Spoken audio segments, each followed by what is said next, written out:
Hey everybody, hope you're having a great 2021.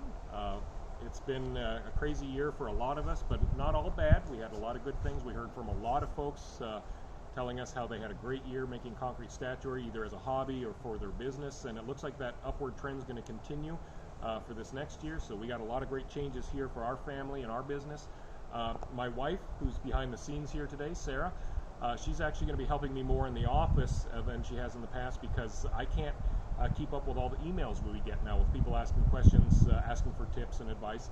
I don't mind the emails, don't want you to assume that, but I need to be out in my shop or out here finishing items and that, such as these, and she's going to be doing more of the emails. She had a great idea. Why don't we start this year with a video that tackles some of our most frequently asked questions. Now, some of these we've dealt with in the past in videos, but we're just going to do a quick video, kind of answer some of these that we get all the time, and hopefully it'll answer your questions for you. So Sarah, if you don't mind starting. The first question is, can I use a quick set or rapid set cement? Quick set, rapid set cement. The answer to that, no and maybe.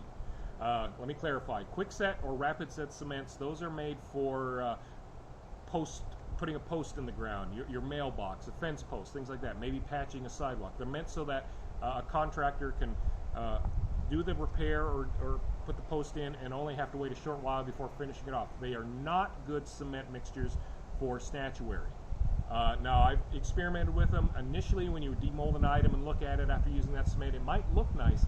Problem is, it sets up much too fast. It cures way too fast, which causes splitting and weakens the cement.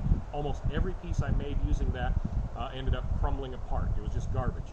However, I have also experimented using the rapid set cement as a supplement to my regular cement mixture. So on a chilly day like today, I might use warm water with a scoop of the quick set cement in my mix, and that seems to work pretty good. But just don't use it by itself. It will not produce good statuary. It's meant for other purposes.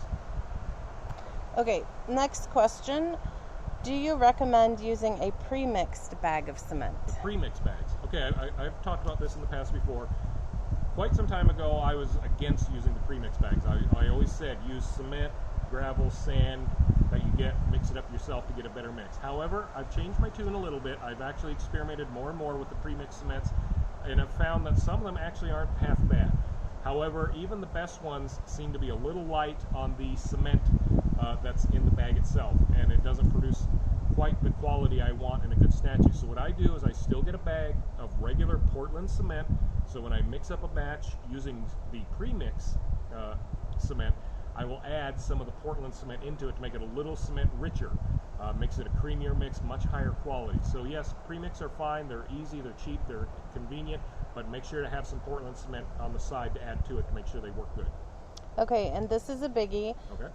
What is the ratio of castor oil to alcohol for the mold release? Mold release, that comes up constantly.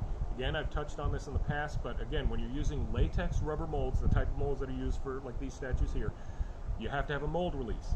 Best mold release is castor oil diluted with rubbing alcohol. Basic mix is 1 part castor oil to about 15 to 20 or so parts rubbing alcohol. There's not an exact amount. The idea is that you want that castor oil to be extremely diluted in the rubbing alcohol, enough so that you can put it in a spray bottle and spray the inside of the latex mold easily. And that's about as simple as that. Just mix the two together, you're good to go. I'm going to go a little off script here, because the other one I get is somebody's maybe prepped their mold for pouring and hasn't been able to pour. How long will that mold release be good before they need to reapply it? Okay, so again, you've got your mold prepped, you've already added the mold release, you didn't get to making your mix that day. 2 to 3 days max seems to be what I've experienced, to where you can still go back and make your mix and cast your molds without having to reapply the mold release. Anything past that, you're risking the rubber not releasing from the concrete, at least easily. So 2 to 3 days, you're probably still good to go. After that, you're going to want to reapply that mold release. Okay, this is another one that we get quite frequently. Okay. What type of paint do you recommend? Paint. Okay. Personal recommendation, again, I've talked about this in the past. I use latex paint, exterior latex paint. I make my statues so that they will last outside for years, so you need an exterior grade paint. If you're going to have them for indoor use only, only. I suppose you can use interior, but exterior is much better.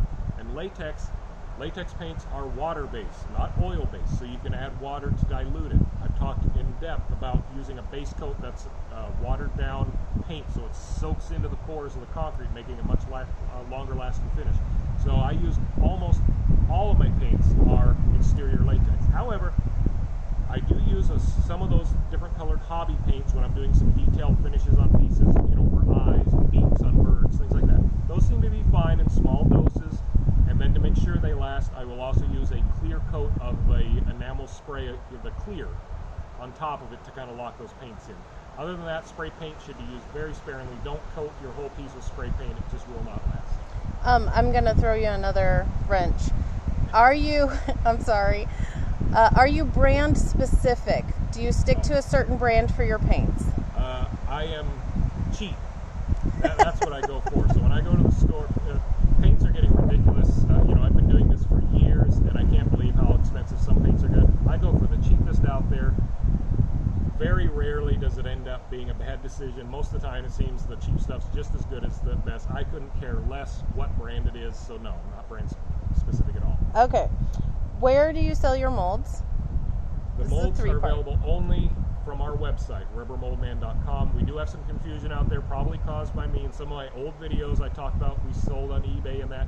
That was when we were first starting out selling online. We were new to this whole online thing. We had some friends help us out to sell on eBay for us. That ended years ago. We only sell on our website now. So if you want to buy one of our molds that makes something, you need to go to our website and see what we have. We don't sell anywhere else at all. Okay, what about internationally? Do you sell and ship internationally? Yes, we do. We have a lot of folks. Here's the problem. Again, we're new, still learning this whole internet and website thing. We offer free shipping in the U.S. So if you're in the U.S., you can go on our website, purchase something, boom, it's done. If you're overseas and want to purchase something, we have yet to figure out how to calculate the proper shipping because we simply cannot afford to cover the cost of shipping overseas. So as of yet, we haven't figured out quite how to do that automatically on our website. However, if you're overseas, want to make a purchase, simply email us. My wife will then do the work to find out how much shipping will be for your particular items and send you a direct invoice. So it's basically one more step by having to contact us first. But yes, we do ship overseas. We sell all over the world, no problem. Okay? Yep, that's it. That's everything. All right, folks. Well, those are the questions we get a lot of. If you have any questions, make sure to email us. Like I said, my wife's doing more of the office work now, but between the two of us, we try to get back to almost every email we receive. There's a lot of them, so if we don't get back to you within, a couple hours of that, don't freak out. We will get back to you, but we appreciate you watching. We got a lot more content coming up soon, and we hope to see you very soon here. Bye-bye.